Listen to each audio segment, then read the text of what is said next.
Christmas. Hello, everyone, and welcome to Box, the exciting show where we open a box and decide if the box rocks or if the box full of rocks. I don't know if this is going to be a good episode.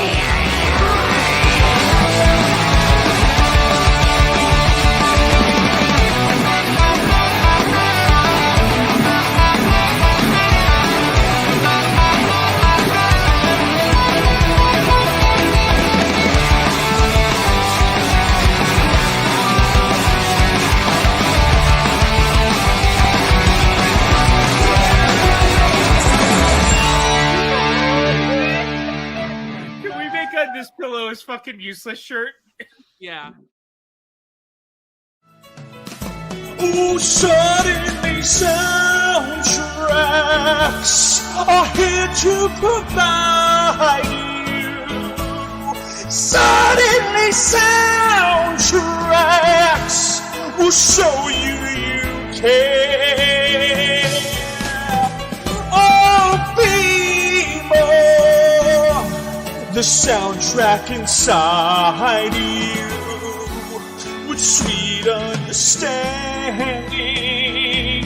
Oh, with sweet understanding.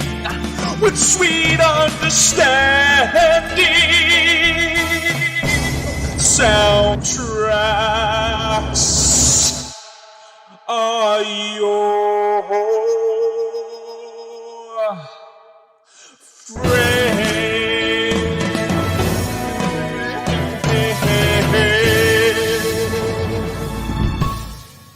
Hey guys, welcome to Suddenly Soundtracks, the show where we judge a movie solely based on the soundtrack that it provides. But this week, along with last week and the week after this, we're going to be going through some records, not movies, albums. But you know what? Albums are essentially movies. You can't see what's going on screen. And I am joined, speaking on screen, with three wonderful guests: David B. Music and Michael K. First time person on Suddenly Soundtracks, Michael K. and a patron, and David B. We're gonna get right into our guests from one fellow swoop. Just in mentioning patrons, be sure to check out our Patreon. The $25 tier, you can request a Suddenly Soundtracks, which Mike pleasantly did, and he requested this episode, which is amazing. Rock on, Mike. If you guys do not know, next week, Ramble On, tomorrow, 8 p.m. with Dan and Eric, EST, 5 p.m. PST, bada bing, bada boom. We are doing a watch-along, I think, Friday. I'm not sure what Max and PJ have planned, but if you want to check out the watch-alongs, they're fun. Max and PJ talk about a movie. Sometimes I hop in, sometimes everybody hops in from the Pachucan. It is always fun. This Saturday coming up, we're going to be doing some Mario Kart on the channel after Free For All, just to chill. I know there's going to be after shows, but you know what? If you want to stop by and play some Mario Kart with us, we're going to be doing that. And next week, we are going to be doing Meteora from Lincoln Park, off the record, also joined by David B., and that's going to be fun. Shout out to our patrons, executive producers, Brandy Parker, Brandon Buck, Ricardo Franco, gold tier producers, Sean Wingblade, and Michael K. And then our producers, Stephen Wright, the youth critic, Kale Bador, Jake Berlin, Anton Putra, Tyler Birch, Patricia Carrillo, Chris Picorni, Shira Potato, Molly Damon, Beth Harris, Ferris Bithana, and Jeff Alterman. Now I'm with my guest, and I'm going to throw it over to you, Mike. Why do you love Master of Puppets so much by Metallica? Honestly, this is the album that got me into heavy metal in the first place. And also, just want to point out that this is celebrating its 35th anniversary. It is. Yeah, the album came out March of 1986. Mm-hmm. So, yeah, I'm happy to be discussing it here today. That's awesome. This record does deserve to be celebrated. David B. Been back here on Suddenly Soundtracks. David, why do you love Metallica so much? I know this album means a lot to you. Yeah, it means a lot to me personally. Besides being like the album that made me go, yeah, I love metal. It was the album that made me really go, like, you know what? I legit want to study guitar and become like not just a good guitarist, but a good musician. Like, this was the album that, like, pretty much when I was first learning guitar in junior/senior year of high school, this was how I learned guitar. I was trying to mimic the riffs off of this album and learning what were chromaticisms and what was the pentatonic scale and what was minor, harmonic minor and all that stuff. Like, this album really, like, made me go, like, yeah, playing music and I like studying music, and this was the album I kind of like found that love in. So this album's very, very like personal to me. So How often have you been able to talk about Metallica? not often enough. Oh, okay, because you get to dive deep down. So I'm going to actually throw it to you, David, for the first song, the opening number. One of probably their biggest songs in terms of fan favorites. Not necessarily their biggest hit, but I think from what I've researched with their live sets and stuff, this is a classic. It is Battery. What are your thoughts on the opening number, David? I think this is probably like, if not one of the best openers, literally the best opener to any metal album, because it starts off with like that neoclassical acoustic guitar riff, which like coming off of like, you know, the previous album, Ride the Lightning, you kind of sort of expect, because they kind of Fire with Fire kind of does like a very classical / romantic kind of intro with guitars too, where they're kind of like mimicking on a harpsichord almost. So you kind of get the flavor in it too, right? But it's also like, it's not classical, and this is where the music degree finally kicks in. It's not classical in the sense of being like diatonic in terms of like using a very relative major and minor scale. There's a lot of chromaticisms in it that are like passing tones that work really well in that opening riff, that also eventually kind of translate into like the main riffs and the guitar work in the actual song itself. So I like 15, 16-year-old me hears this and I'm like, huh, that's, you know, at that time you're kind of like, I just want to learn how to play electric guitar, man. I want to fucking shred. And then you hear this beautiful, amazing, creepy, but very melodic acoustic guitar work, and you're like, that's kind of badass. And then you try to play it. It's fucking badass, yeah. And even though it's like, it's essentially 3 chords, if you really think about it, the way they kind of use passing tones and like, again, that chromaticism in it, it's very complex sounding as well too, while not being that complex in terms of like actual musicality. So yeah. That's very well said, David. Also, Tim Haskell in the chat. Thank you so much, bud. I know he's a huge metalhead. Ed Haskell. Mike, what are your thoughts on Battery? Echoing what David said, this is probably one of the best openings to any metal album of all time. First time I heard this actually wasn't on the album itself. It was the closing track on S&M. Oh, yeah. For those who don't know, S&M stands for Symphony and Metallica. Metallica played with the San Francisco Orchestra. So you'll hear a lot of like different arrangements of these songs, specifically the two big ones off this album. Yeah.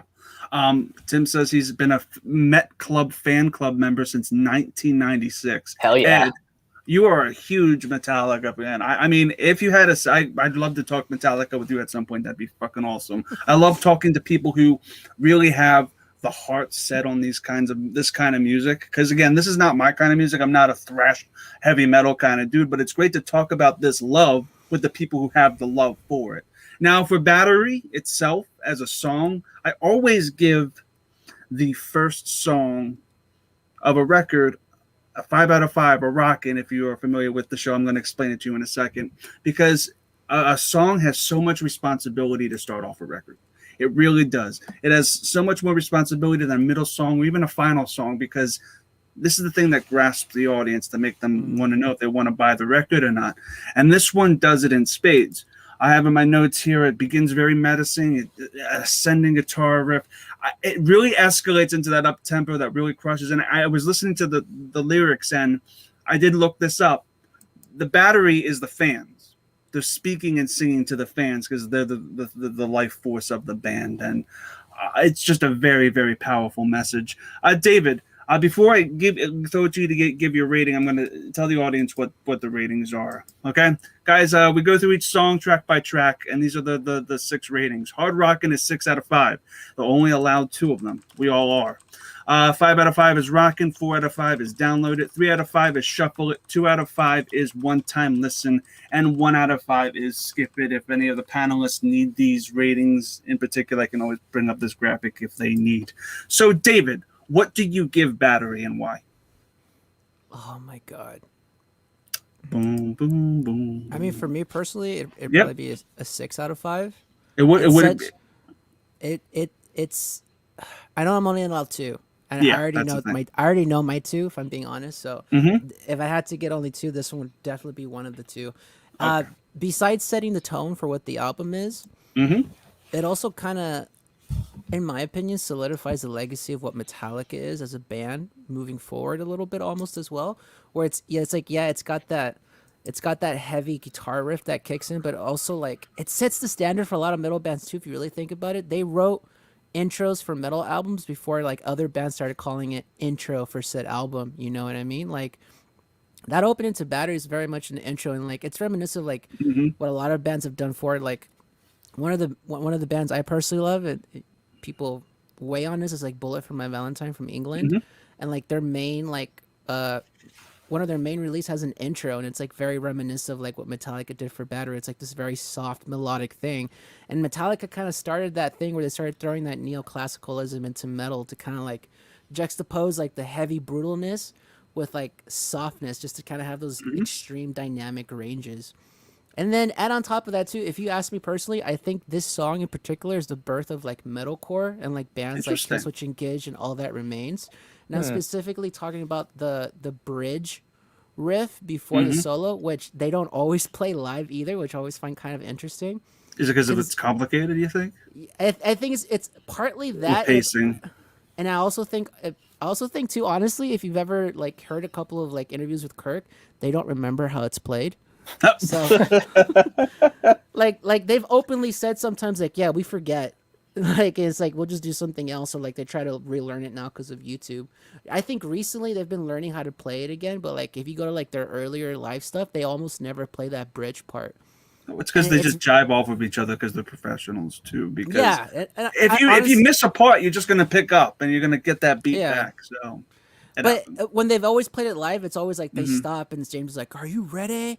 What does it mean to be alive?" And he does all that shit, and then they just go into the solo. They don't really play that riff. But that riff to me is like the beginning of metalcore because it does like that. If you know metalcore, especially like new wave of American metalcore, I guess you can call it. It's very much like that constant pedal tone of the lowest open string and then some kind of like octave riff. And that's what that bridge part is, it's just like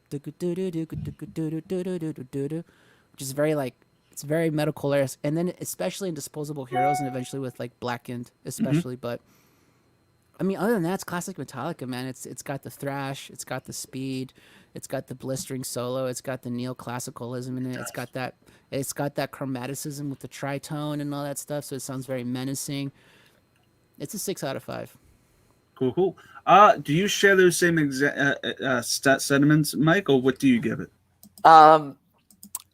I am gonna hold my 6 out of 5. I agree with a lot of what David says, and another band that I really love, Trivium, is almost directly inspired by Metallica in many regards.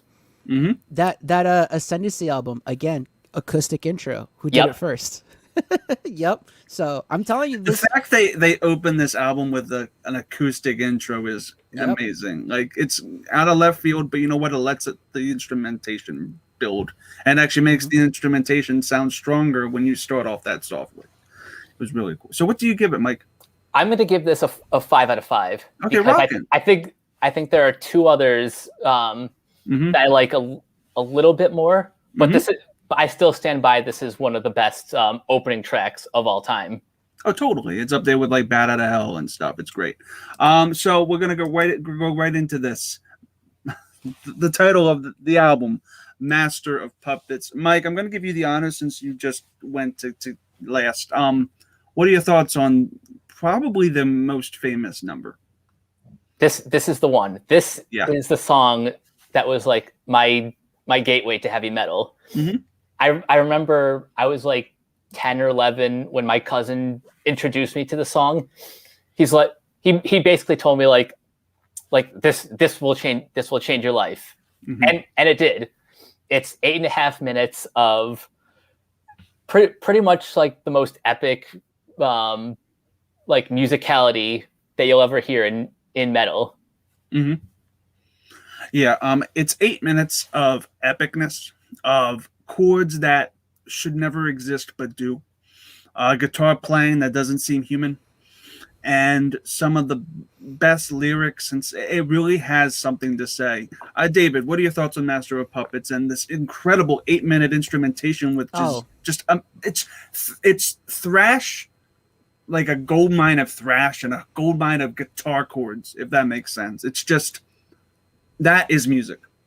Yeah. It's oh man, I'm trying really hard not to nerd out, because this is for me, this is their magnus opus. This is their Ninth Symphony. Like, Master of Puppets is, to me personally, literally the greatest piece of music Metallica has ever written, because it's literally, it's so genius in its musicality, but it's also so simple as well. It doesn't sound simple, obviously, because of the speed and like the accuracy they play of it. But when, like, again, here's the music nerd coming out of me, right? When you break it down into like basic music terms, it's like that opening riff is just a descending chromatic scale. It's just literally 12 notes between one octave, and they play each note one by one. But it's like, in terms of, like, you think about that, you're like, okay, that's literally just going to like a piano, just going 1, 2, 3, 4, 5, 6, 7, 8, 9, 10, 11, 12. But it has so much behind it. But yeah, it's so much behind it because of the way it is chromaticism, but it's hammering you with, like, the tonality of the key, which is E minor. Like, they're playing in E minor, E standard, every guitarist's favorite tuning, because that's what the guitar's tuned to. It's tuned to E. It's not about the chord; it's about the emotion behind it, and I think that's exactly what this song entails. But it's also like even though it's clear, it has a lot of emotion behind it too. Like, especially when we get into the lyrics, which we'll get into later. Like, it's also like, how many ways can we make E interesting? And they literally throw everything they can to make the song. It stays in E the whole fucking time. Which, if you think about, like, if you were to listen to any pop song for 8 minutes, stay in the same key, you would get bored by minute 2. But because of their musicality and their range of, like, how they know how to manipulate around E to throw you, like, again, I'm getting very nerdy if you guys are musicians or not. Like, they throw all the minors in there, all the minor variations. They throw a major in there. Like, it's so brilliant, and it never gets boring. But the whole time we're in E minor, which I feel is, like, it's genius. Like no other band or pop artist today can do that. Like, it would just get boring after minute 2, minute 3, minute 4, because there's standards to pop music where you can't get weird with, like, E, and you get too chromatic. But because it's metal and it's Metallica, it's like, let's get super weird with it, but never go away from the fact that, like, this song is an E, and the whole time the song's an E, and it works, and it never gets boring. So musically, it's a work of art, and it's probably their best piece, in my opinion. It's just the thing you say about keys. It's not just this song. It's, if you ever go to a musical, every song is in the same key because it has a story to tell, and each thing has to feel like it's cohesive. And if you have one song that doesn't have any key changes, but it has one key that's hammering into your ears, it's literally hammering you with this emotion, and the lyrics, which essentially feel like, master, master. He keeps repeating that. It keeps being repeated. It's sort of like a Finger to the Bigger Man kind of song. Mike, what are your thoughts on Master of Puppets? Another thing we haven't talked about yet is the solo. Oh yeah. I think this might be one of my favorite of Kirk's solos, specifically the bridge, like that. You know, you got like the slower mid tempo part, and Kirk's just doing his thing. It's just perfect. Yeah, it's musically it's terrific. So, Mike, what do you give Master of Puppets before I throw it to David? This is one of my 6 out of 5s. Oh, okay, yeah, it's my 6 out of 5 too. It's one of them too. I know it seems stock because this is the biggest song off the record, but it's big for a reason. It's for a reason for that. There's a reason, because it's 8.5 minutes of not repetition. I would argue that this is probably it's not radio friendly in any stretch of the imagination, but it works on radio now because it's such a classic. But when it came out, this was such a risk, and the key and just the chords and all of just the instrumentation of this entire package just exudes charisma and exudes the emotion. This is emotion in music, and it's phenomenal. David, whoops, go for it. What do you give it? I mean, this is my second 6 out of 5. I just literally said this is back probably to back. Yeah. For me, it's not even probably. This is literally the greatest piece of music they've ever written to me personally. So yeah, 6 out of 5. I know I've already wasted my only 2 6 out of 5s, but whatever. It means that there's a lot to discuss with the rest of the album, and there really is. We're going off of my favorite song off the record to, believe it or not, my least favorite song, "The Thing That Should Not Be." The irony of that title and it being your least favorite song. Yeah, I know I'm probably going to get a lot of like, oh shit, you're going off really strong with these first 2 numbers and the opening sweep, which is an opening sweep of a record is the first 3 tracks.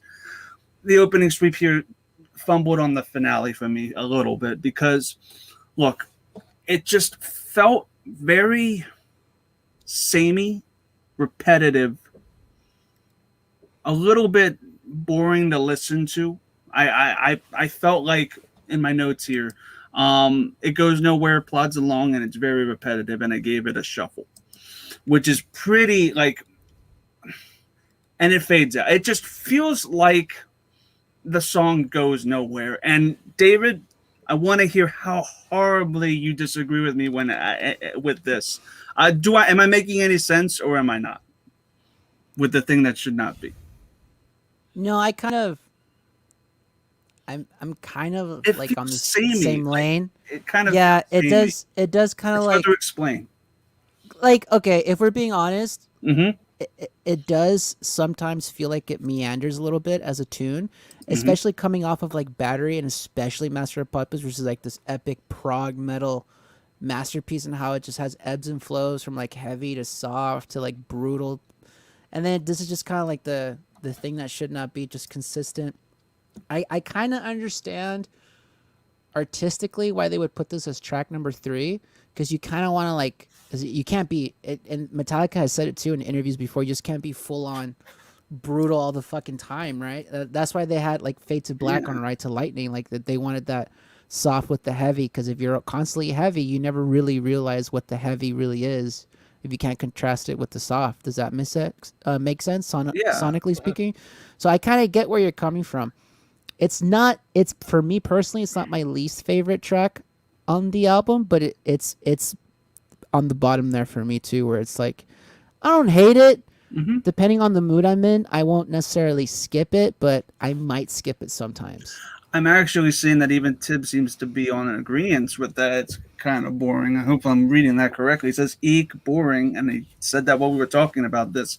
I don't know if it's fair to say it's boring, considering Metallica, because there's other songs that Metallica have made where I'm like, that's fucking boring. Yeah, it's more.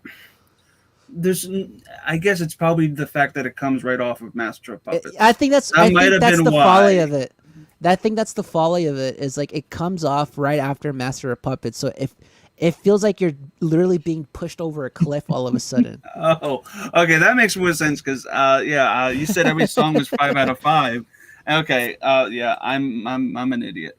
I wouldn't say it's boring. I think there's some clever Metallica neoclassicalism in this one. But that being said, it does feel sometimes like it meanders a little bit. And Metallica, I love Metallica, so I say this with love and respect.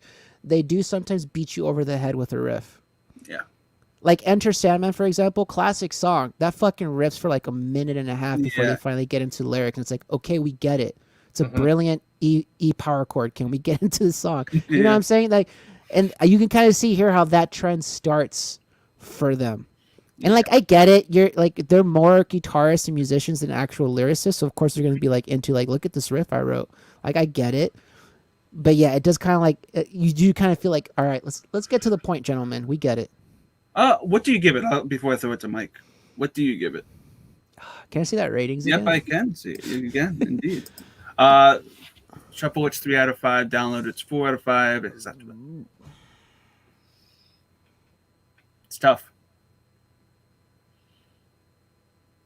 I would give it probably, I might be generous with this, but I would probably give it 4 out of 5. Okay, download it. Awesome. Yeah. All right, Mike, you're going to go on take us on a thing. Do you like this? And what do you give it also?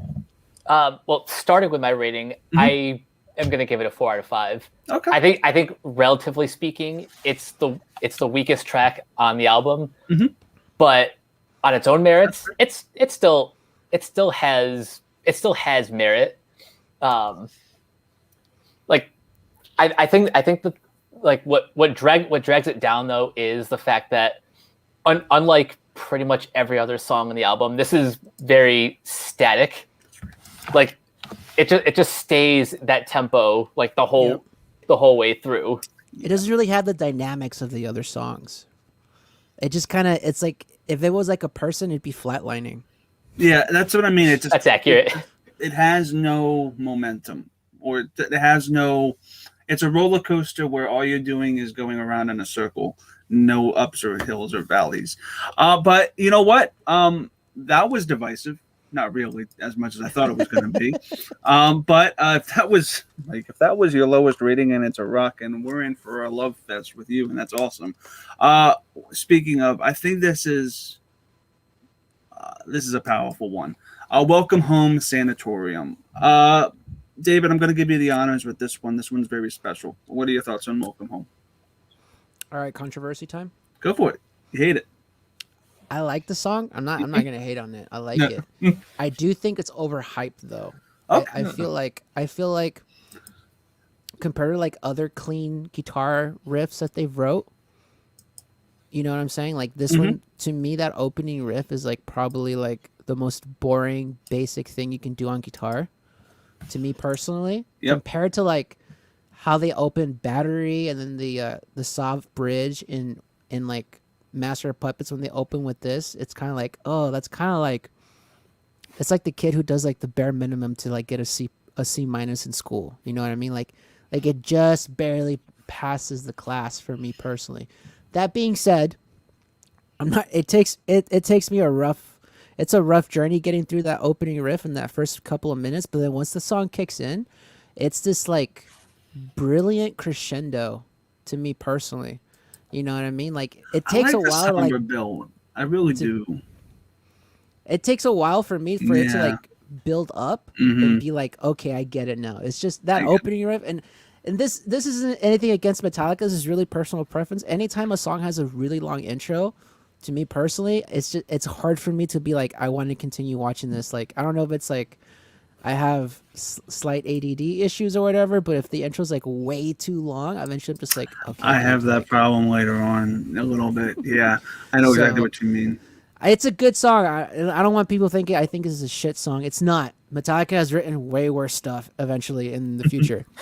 And it is Sanitarium. I apologize. Yeah. I'm just saying in the context of what album this is on, in that Master of Puppets album, to me, that song does get a little overhyped for me, especially that opening riff. But the song as a whole, it's a really good song. I can't just judge it based on that opening. Okay, so David, I'm assuming it's on the lower echelon of your rating. What would you give it before I throw it to Mike? I wouldn't skip it. So one time? I occasionally do listen to it. So it again, oh man. Yeah. Well, the whole album to me is like you at least got to download it, the whole album. So that's like my base for me. I'd probably give this one also a 4 out of 5. Okay. But you're probably in your mind thinking it might be more closer to 3. No, I would say probably The Thing That Should Not Be is closer to 3 for me than this one. This one's like a solid 4 out of 5. Okay. I think The Thing That Should Not Be for me would be closer to 3 out of 5, if I'm being honest. That's cool. It's all about opinion. Okay, Mike, what are your thoughts on Welcome Home? I hear what David's saying about the intro. It does kind of drag a bit, but I think I'm more positive towards the song as a whole, because once the song does get going, it does gain more momentum. Yeah. And as we were talking about earlier, this is another like sort of direct influence to bands like Bullet for My Valentine, Trivium, all of those new wave of American heavy metal bands. This and Master of Puppets are sort of like the direct influences. And even Bullet for My Valentine did a cover of this song, which I think is one of their best songs. It's not even theirs. No, I would if I didn't make that clear, like I 100% agree. Like as a whole, the song is great, but just for me personally, in terms of like guitar work, it's a bit of a chore to get through that intro. But once you get through it, the rest of the song's totally worth it for sure. I'm actually gonna give this my second hard rockin'. I actually I really love the somberness. But what really captured me wasn't necessarily the instrumentation, although I think it's gorgeous, and I think the emotion behind this is really, really strong. It's the lyrics about the mistreatment of people in asylums, and just it feels like this song had so much to say. And I really like that. I like it when a song can actually take me on a journey through its lyrics, because I'm a big lyric guy. And it did it in spades. That's the kind of music I like. It's a song that had a purpose, something to say, and a distinctive character going through something traumatizing. And I loved what this song was speaking. And I felt like I was in kind of a horror movie sometimes when I was listening to it, and it really transported me. And that's what I love about music. Sometimes it can just do that, if that makes sense. So that is the reason I'm giving it the hard rockin'. Granted, this is probably against a lot of what Metallica is musically. Like, it probably is very different from a lot of their other stuff. So, I mean, I give it the hard rockin', but I can see how maybe more hardcore fans might not see it the way I do. I hope that makes sense. But I like the piece a lot. All right. Did Mike ever give his rating? Did you give your rating? No, I didn't give the rating yet. I'll give this the 5 out of 5. Oh, okay. Anything else? But you just give me the 5 I just wanted to piggyback off the lyrics. So we didn't really touch on lyrics for Master of Puppets 2, yeah, because go for that song can be like interpreted many ways. Like like James himself has said that like that song was about addiction, specifically like when he was seeing other people and controlling him.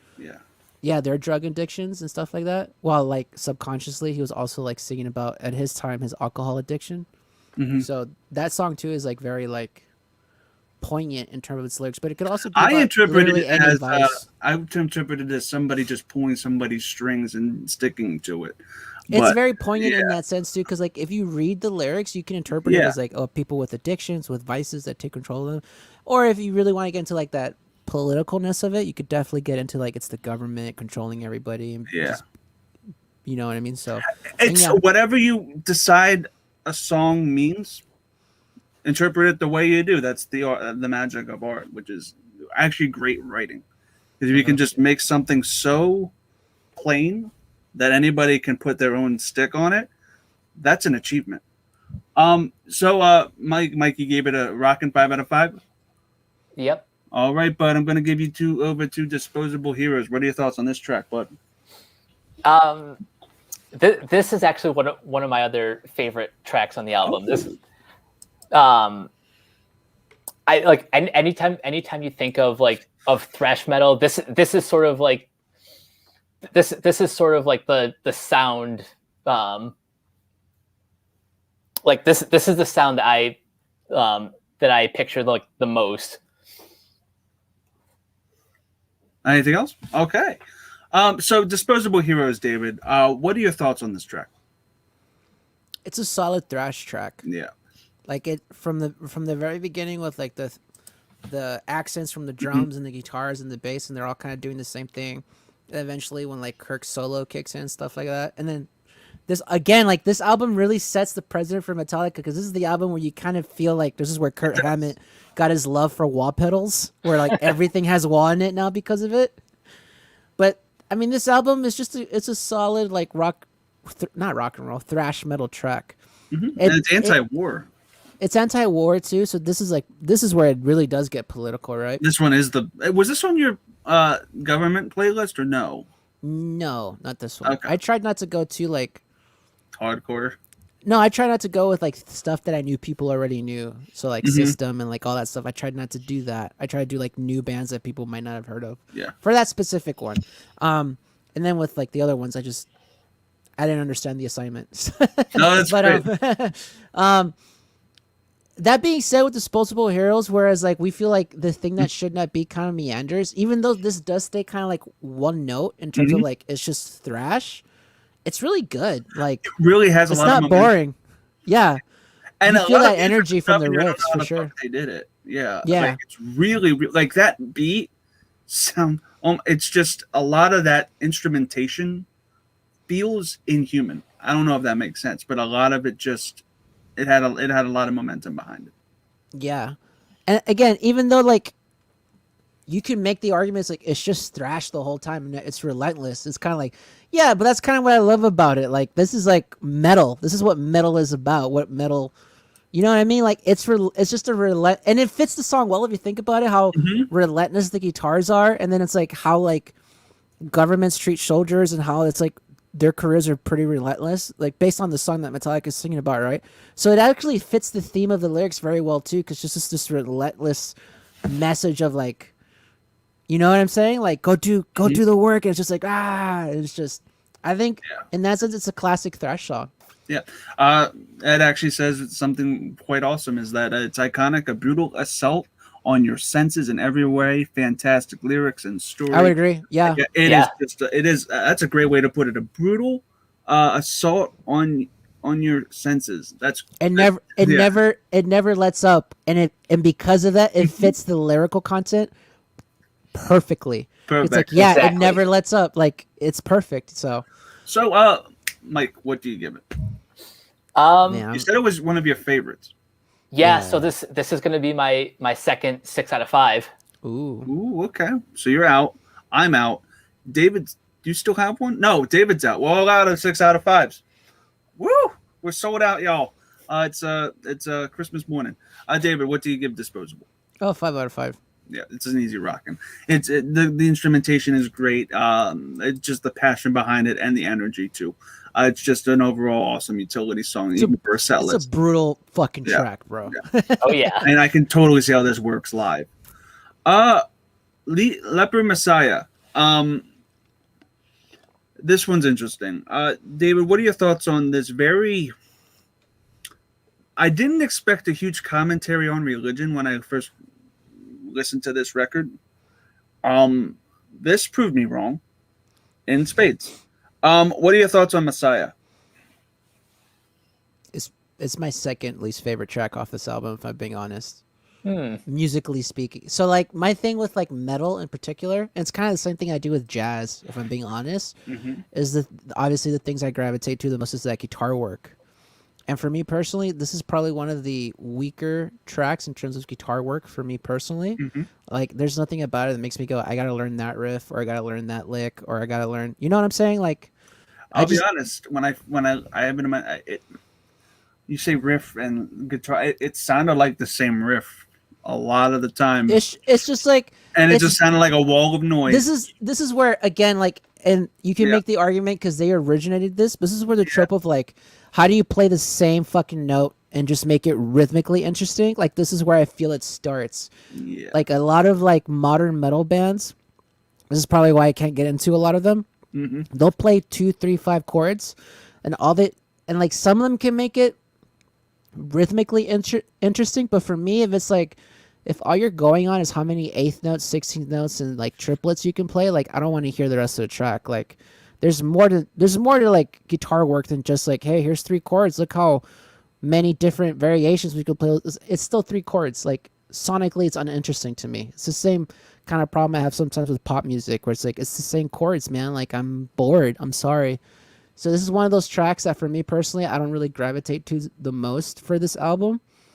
The lyrics, I mean, if you want to, you could also interpret Master of Puppets as like criticism against religion, because it could also be about how like people follow like a pastor or whatever. You know what I mean? So you're controlled by the puppet in the sky. Yeah, or you controlled by the imaginary puppet in the sky, the imaginary master in the sky. Which again, even the cover itself has like hands coming out of heaven. You know what I mean? Like strings. Yep. So, I mean, and yeah, like okay, it's fine. It's now just you say sonically that for the me. fact that I wasn't expecting a religious commentary after the Yeah. gravestone, And then there's like 1,000 crosses on it too. Like, come on, dude. Yeah. Duh. It's just, but again, coming from like that musician mindset of like I love studying the notes and how they relate to each other. This to me is just kind of like it's samey throughout the Yeah. whole song, and I find it sonically, again, compared to everything in this album, right? Mhm. I find it sonically a little boring, if I'm being honest. You know what I'm going to ask you, David? I know. I think honestly this one might be my 3 out of 5. If I'm being honest, I would probably All right. shuffle it. I'm not gonna. I know, blasphemous. And again, it's in the context of this album. You know what I mean? Like this being the least favorite song on this album, it's a heck of a lot better than a lot of future albums that Not a bad Metallica song. makes. It's just It's we're not looking at this a album as terrible package. song, but yeah, but again, looking into the context of this album as a body of work, it's my least favorite. I actually echo you. It's a shuffle for me. It really is, and I like. It's just very samey. Mike, what do you? I know we ripped this song a new a-hole, but what are your thoughts on Messiah, and what do you give it? Let's see if you're the thing that can one person's trash is another person's treasure kind of deal. I think I'm somewhere probably in the middle. Mhm. I do agree. It's compared to the rest of the songs, like the main riff does get a little repetitive. Mhm. But what puts it above the thing that should not be is there is a little bit more of a change in dynamic and tempo. Like it's at least it doesn't stay like that mid tempo the whole way through. They try to mix it up towards the end. And I'm sure live this cooks, and you can really like. Yes, if you're playing the same chord over and over and over again, it really gets stale, especially on a record. But live, you might be able to do something with this and make it sound better, if that makes sense. Like playing the same chord over and over again, yes, it's not that interesting. But live, I need to look at a live version of it, but it might improve the experience, like most live things tend I mean, honestly, now thinking about it too, I probably would switch my rating for the thing that should not be with this one. Okay, you can do that. There's no rule not to. Oh, but for right now, can I actually switch the thing that could not be to shuffle as well? 3 out of 5. Go for it. That's what you want. I think maybe Mike convinced me a little bit about this one because I do agree. Compared to that song, this one at least has some dynamic range. I mean, it comes a little late in the song, but it's there at the very least. So I'm no I'll have to longer think about alone it. with it being my least favorite song. The thing that's But honestly, like this Leper and Disposable are my 2 least favorite tracks off of this album. interesting. They're not the worst songs though. I want to reiterate, this whole album, good songs. Like they're all at least good. You just know have what to I'm have a saying? differing opinion when you compare greats with When you greats. when you compare it to like other tracks, it's like like they're not as great as like Master of Puppets or whatever. So There's a reason why this is considered one of the greatest albums of all time, and Oh, easily. you don't get that with bad songs on it. yeah, You just don't. These Yeah. are not filler.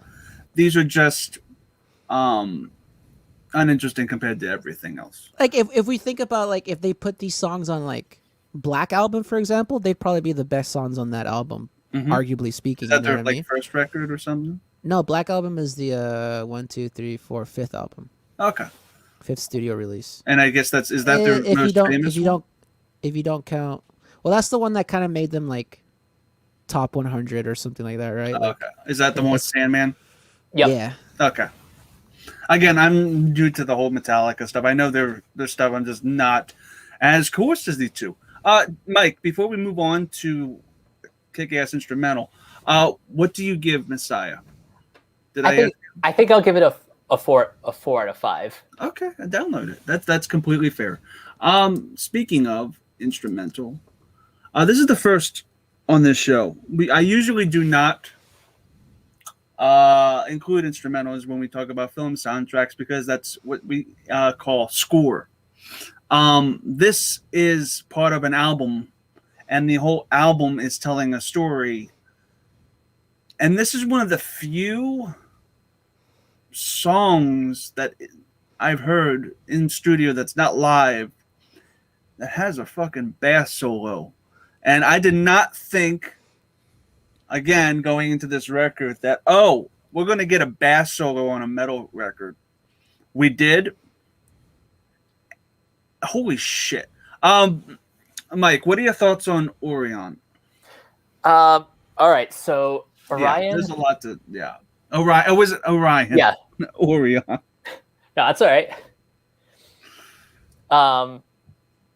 It's interesting how you pointed out the bass solo first, because one thing that's been that a lot of like the first three Metallica records are celebrated for is their original bassist Cliff Burton, who unfortunately passed away like shortly after the release of this record. Yeah, it was on tour for this record. Yep. But, the bus fell on him. Wait, Yeah. what? Yeah, so the incident was like something happened and they had to pull over, and then worse came to worse, and like a bus literally fell on Cliff Burton, like their tour bus, right? Something like that. Yeah, something like that. Yeah.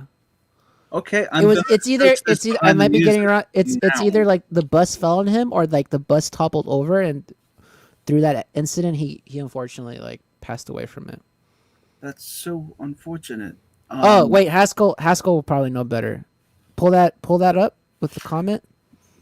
No, the tour bus they were driving in hit black ice. There you go. And did it topple over, something like that, Haskell? And like that's what like it went in that chaos. The guys woke up as the bus was going sideways. There you go. Oh, that's a horrible way to go. And it was like literally for like the supporting tour for this album. Orion just wow. Okay. Yeah, so there's a little extra weight to this track, because this is like one of the last times that he really got to shine. Maybe that's why they don't perform it live, like we were talking about off air, because it's just how do you do that solo Too live? personal for them, but they've been doing it a lot more recently, though. From what I've been seeing, like they've actually been doing it a little bit more recently, which is kind of cool. Like again, like through the Never, that film, they like play it through the credits at the end. So That's that just gives a lot of weight to this that I didn't expect. Who didn't I throw it to talk about their thoughts? Mike? oh, there we go. Real quick, Haskell. Yes, the bus was flipped. Cliff got tossed out and the bus landed on him. A tow truck came, started to lift the bus off, and it slipped, falling down. Oh my god. Okay. Yeah. I'm gonna look up. This is behind the music of Metallica. I'm probably gonna want to watch because that's sad. It's Wow. very Okay. tragic. Yeah. That's really tragic. To bring the move back up, Mike, what do you get? What do you think of Orion, and what would you rate it? And note that if you rate it a skip it, you'd probably go into hell. No, I would never do that. Now you. This song is a 5 out of 5, and most of that is because of Cliff's solo. But the song itself, wow. I'm a big fan of all of Metallica's instrumental tracks. Like they're always one of the highlights. And I love the way they open and they close by fading out and then fading in. Those kind of those transitions are always really cool. Yeah. Ed with more knowledge. He is earlier in the night. Cliff and Kirk wanted the same bunk in the back, so they picked high card from the deck of cards. Kirk drew the ace of spades and said, so Kirk could have been that person. Oh wow! So Kirk gave it up. If he doesn't, Kirk is thrown from That's not dissimilar to the incident with I don't know if you guys ever heard of Richie Valens, the Big Bopper, and Buddy Holly. They all flipped coins with their managers, and they're the ones that got on the plane that crashed instead of them. There's a whole thing. Wow. Okay. Sorry guys. Wow. That was that. I don't want to say that took us off the rails because it's kind of disingenuous. Dave, well, what do you give Orion? 5 out of 5. It's Oh. probably the piece of music that actually Mhm. got me into like instrumental bands. Mhm. So it's like metal bands, but all they do is instrumental music. Bands like Animals as Leaders. I was just gonna recommend that one. Intervals is another like big one I really love. And then there's like not necessarily like instrumental bands, but like musicians who do like solo instrumental work, like Andromeda, and there's probably a bunch of other bands that I can't think of right now. But yeah, for Animals as Leaders and Intervals, definitely go check it out. If you like metal but you like instrumental metal, great bands for sure. Yeah, this is an incredible instrumental. It's really hard to discuss instrumentals in particular. It really is hard to kind of talk about them. But the bass solo, I'm glad that we can kind of keep that, and it's a rockin' easy 5 out of 5. I didn't expect to know all of that. Every band has their tragedies, and that's ever hear Leonard Skinner. They had that situation. Yeah, it's just wow. I'm speechless. So, Mike, you get to close us out with your thoughts on Damage Inc., the finale of the record. Honestly, what better way to close the record than pretty much the same way they opened it, with just a simple, straightforward thrash song. Yeah, it just sucks that there's a minute of, I don't know what, it's that kind of like slow build into it. You know what I'm talking about? Yep. That doesn't work. The song itself is great. The minute and a half of slow build up, I didn't know what was going on. David, do you agree with me, or do you not? What are your thoughts on Damage Inc.? It's weird because it's like you can clearly tell based on the song Mm-hmm. why they opened with Blackened on the next album, because Blackened kind of does something similar with like the backwards. Oh, fading it guitar does. thing. Okay, that's Yeah. what it is. It's a backwards fading guitar. Yeah, it's like, so it's essentially it's like Yeah. it's like a guitar they record Mhm. and then they like play it backwards and then they record it that way. So you can't play that live. No, they usually don't Okay. play that live. Same with like that Blackened intro, they don't play it Mhm. live. It's a backing track.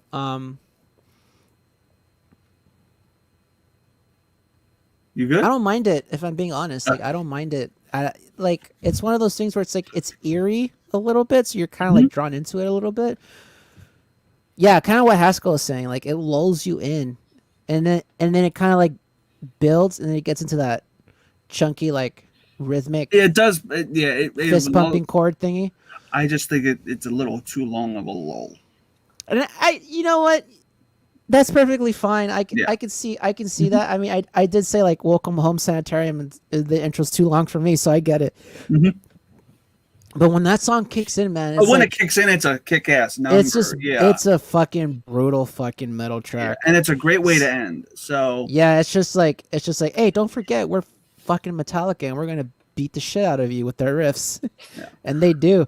This is like one of those songs they don't play live often either. I'm imagining because for them now, like the dexterity to constantly be doing just chunky 16 notes the whole time is probably a pain in the ass. yeah, So that was really fast. I feel like though, the minute of reversal guitar stuff aside, it does its job, and it does it in spades. It ends the record the way you want it ended, and it gives you that energy that even if probably if this was in the middle of the record, it'd be in the between a downloaded and a shuffle.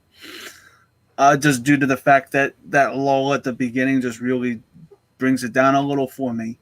It's a rockin', because based on my logic, again, this is a song that has a lot of responsibility, and it has to lead into possibly another record, which it does. And musically, it probably even elevates it because of the relationship with the opening track on the next record. That in tow, it deserves the 5 out of 5 rockin' from me. Mike, what do you give Damage Inc.? Oh, this is easy 5 out of 5. Pretty much my thoughts echo that of Battery, and it's great that these are two kind of bookend tracks on the record. Musically, too. Again, this record feels like a metal musical, and I wouldn't be surprised if down the line we see like a Broadway show of this, or some sort of like. Do you think Metallica would work on Broadway? David? Or no? Oof. In a musical setting? They've been very anal about who they let borrow their music. Mm-hmm. I think like famously so. Like they do not like sharing that much. Okay, that's great. AKA their whole like Napster thing. If y'all remember that with Lars and everything like that. Oh, where they didn't want that up?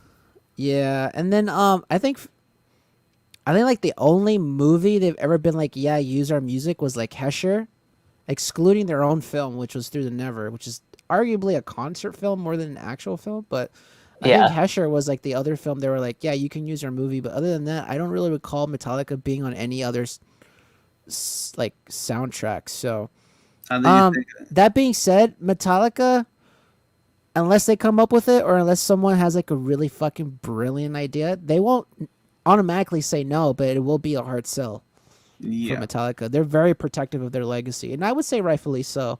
You don't get to be the world's biggest metal band by just willy-nilly letting anybody do whatever they want with your stuff. Like, you kind of have to be protective of that legacy. So I'm not the far from a solo. So we'll see. Yep. Again, and like this song too in particular, that middle riff, man, I'm just like, this album is the beginning of metalcore for a lot of kids. Like, I can imagine guys like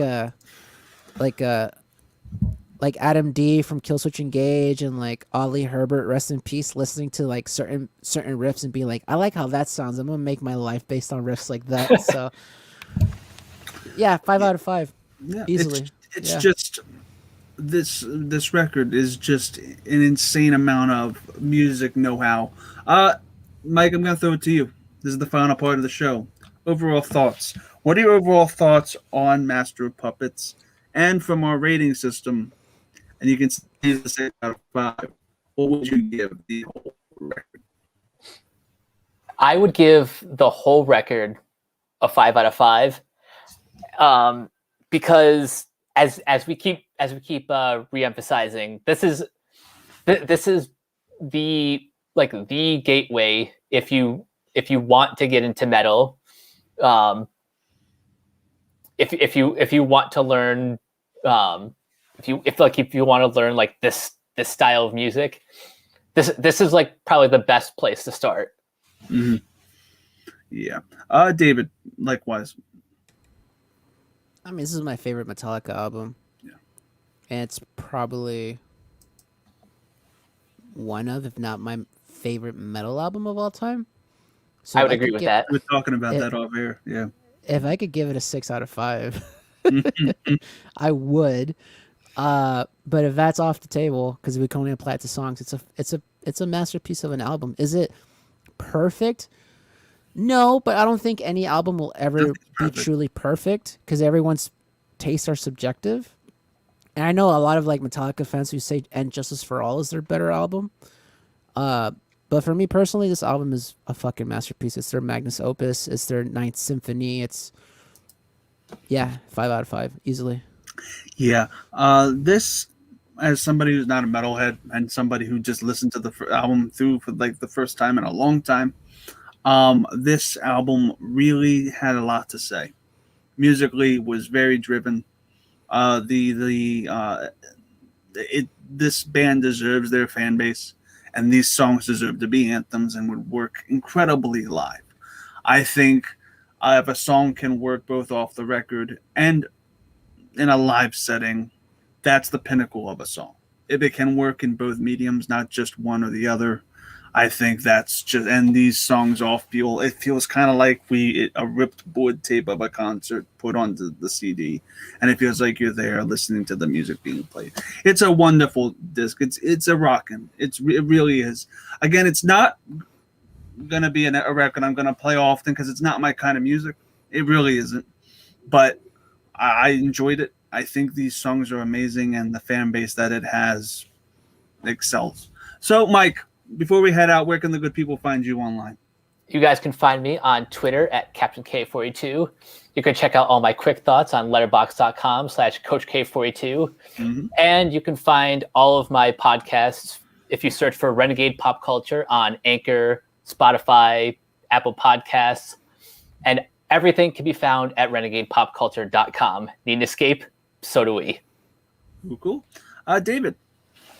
You can find me everywhere and anywhere at DavidBMusic21 on Twitter, Instagram, twitch.tv/DavidBMusic21. I will be streaming in about half an hour to an hour some music, so come hang out and let's just vibe out. And yeah, go check out my podcast, Speak Freely Pod, youtube.com/c/Speak Freely Pod, and my other podcast, Men Amongst Monsters, where we're literally going through every Godzilla movie ever made ever. Go check that out as well. And yeah, I was gonna ask, are you going through like all kaiju, like War of the Gargantuans? That's a great film. Eventually, that's the goal, right? The precipice of that podcast was like, let's watch all of Godzilla. But then eventually, we didn't call it like a Godzilla podcast. We call it Men Amongst Monsters. So eventually, we're gonna get through like I have plans to eventually make my co-host like watch like Ultraman series and stuff like that. Oh, go through all of it. So fun fact: Ultraman in Germany, you probably know this, is King Kong in a robot suit. Yeah, it's fucking great. Love it. That's how he's marketed. You were about to also plug something else, David, before I interrupt. Oh yeah, and go stream my album Sunday Beats, David B Music, album Sunday Beats, available literally anywhere you stream your music, Spotify, Apple, Amazon, Deezer, Napster. That's surprisingly still a thing. I'm on there. So go check it out. And that's it. That's all my plugs. I have not seen Metallica live, Ed. We're probably going to have another Metallica talk at some point. You guys can find me on Twitter, Twitch, and Instagram at ChrisClark8788. Those numbers mean nothing. Be sure to check out next week's Suddenly Soundtracks. We're going to be going through Linkin Park's Meteora with actually David B. and Sean Wingblade, who is also a patron. Who was requested it. And it's going to be fun to talk about that. Linkin Park again. And also James White. James White, too, is going to be joining us. So, from David, from Mike, and from myself, we say to you, keep rocking.